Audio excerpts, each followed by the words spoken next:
Assalamualaikum warahmatullahi wabarakatuh. Apa kabar mas-mas dan mbak-mbak semuanya? Alhamdulillah hari ini kita sudah masuki hari ke-11 bulan puasa. Masih semangat kan untuk puasanya? Alhamdulillah jika masih bersemangat puasanya. Nah, selain bersemangat puasa, kita juga harus bersemangat untuk belajar karena kita tahu bahwa belajar itu termasuk dari ibadah. Maka di tengah puasa pun kita harus tetap bersemangat, bahkan harus lebih semangat lagi belajarnya, apalagi ilmu agama.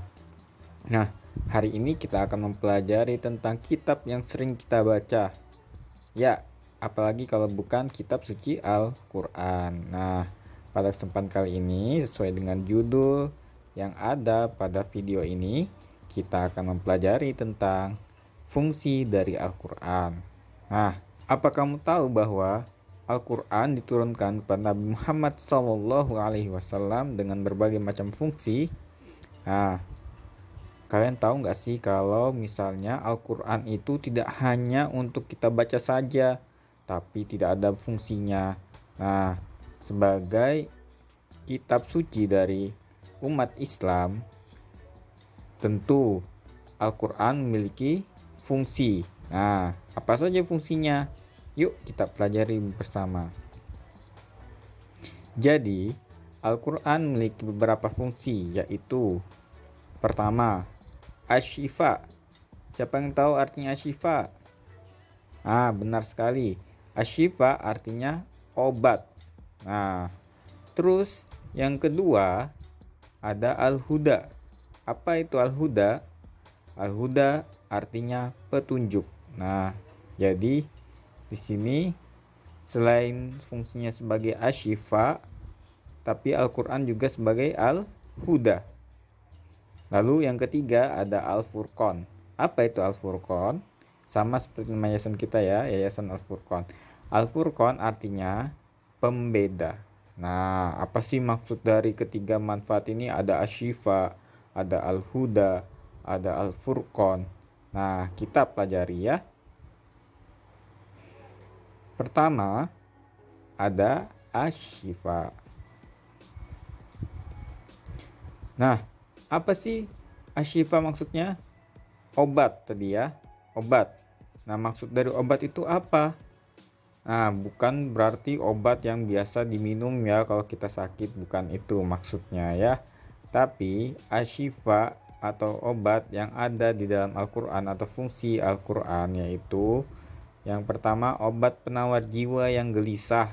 Nah, jadi Al-Quran berfungsi sebagai penawar jiwa yang gelisah. Jadi kalau kita misalnya membaca ayat suci Al-Quran dan kita benar-benar khusyuk, apalagi kita mempelajari artinya, insya Allah akan menjadi penawar jiwa yang gelisah. Nah, itu makanya dikatakan obat. Lalu apalagi? Obat penyakit hati pada manusia. Penyakit hati itu apa aja? Iri, dengki, sombong, dan lain-lain. Itu termasuk penyakit hati. Dengan membaca Al-Quran, dengan niat beribadah kepada Allah, dan kita juga berniat untuk mempelajarinya dengan lebih dalam dan melantunkannya dengan baik, itu akan menjadi obat pada diri kita sendiri juga ya. Jadi jika kita ingin terbebas dari gelisah, ingin terbebas dari yang namanya penyakit hati, yuk kita banyak-banyak untuk tilawah ya, tilawah Al-Quran di rumah. Siapa di sini yang sering tilawah Al-Quran di rumah? Alhamdulillah jika setiap hari tilawah. Nah, diperbanyak tilawahnya di rumah ya, dan niatkan untuk beribadah kepada Allah. Kita selain membaca juga bisa pelajari artinya, apa arti dari ayat tersebut. Nah, agar menjadi obat dan menjadi pelajaran untuk kita ya. Nah, terus apa lagi? Salah satu sumber rujukan kesehatan jasmani manusia. Kita tahu bahwa ada ilmuwan yang bernama Ibnu Sina ya. Ibnu Sina itu siapa Ustadz? Ibnu Sina adalah ahli kedokteran pada zaman dahulu. Kok bisa? Dari mana kok dia bisa tahu tentang ilmu kedokteran? Taunya dari mana? Dari Al-Quran. Jadi beliau juga ada seorang ulama, seorang penghafal Al-Quran yang dari kecil sudah menghafal Al-Quran. 30 juz. Dan juga akhirnya menemukan ilmu kedokteran ya. Jadi dulu tuh belum ada ilmu kedokteran yang diciptakan oleh Ibnu Sina. Jadi banyak nih rujukan-rujukan yang telah diciptakan oleh Ibnu Sina yang tidak lain sumbernya dari Al-Quran. Oleh karena itu, orang yang ahli dalam Al-Quran dan ingin mengkajinya lebih dalam, maka dia akan ahli terhadap ilmu tersebut. Banyak ilmuwan-ilmuwan dari umat Islam pada zaman dahulu yang ahli di bidang apapun yang sumbernya dari Al-Quran. Itu dia, makanya Al-Quran juga dikatakan sebagai asy-syifa ya. Lalu yang kedua ada Al-Huda. Apa sih maksudnya Al-Huda? Artinya apa Al-Huda? Maha pemberi petunjuk. Nah, maksudnya apa? Al-Huda artinya maha pemberi petunjuk. Dengan adanya Al-Quran dapat dijadikan sebagai patokan umat manusia atau umat Islam dalam beribadah, dalam melakukan aktivitas dalam kehidupan sehari-hari. Nah, contohnya Al-Quran surah Al-Baqarah ayat 143 yang kemarin kita sudah banyak baca atau banyak pelajari ya, tentang ibadah puasa. Nah, di situ kita diperintahkan berpuasa. Untuk apa kita berpuasa? Untuk menjadi orang-orang yang bertakwa. Kok bisa sih orang yang berpuasa itu menjadi orang yang bertakwa? Nah, tentu bisa, karena kita dalam berpuasa tidak hanya disuruh untuk menahan lapar dan haus saja, tetapi juga dituntut untuk menahan hawa nafsu. Jadi kita tidak boleh marah-marah, kita tidak boleh berbohong. Nah, dari situ nanti kita akan terbiasa. Nah, akhirnya kita akan menjadi orang-orang yang bertakwa. Selain itu apalagi Ustadz? Hanya itu saja? Tidak. Di dalam bulan suci Ramadan terutama kita banyak beribadah kepada Allah Subhanahu wa taala. Banyak amalan-amalan yang hanya di bulan suci Ramadan ataupun yang akhirnya dilipat gandakan pahalanya oleh Allah Subhanahu wa taala. Salah satu amalan yang hanya ada di bulan suci Ramadan apa Ustadz?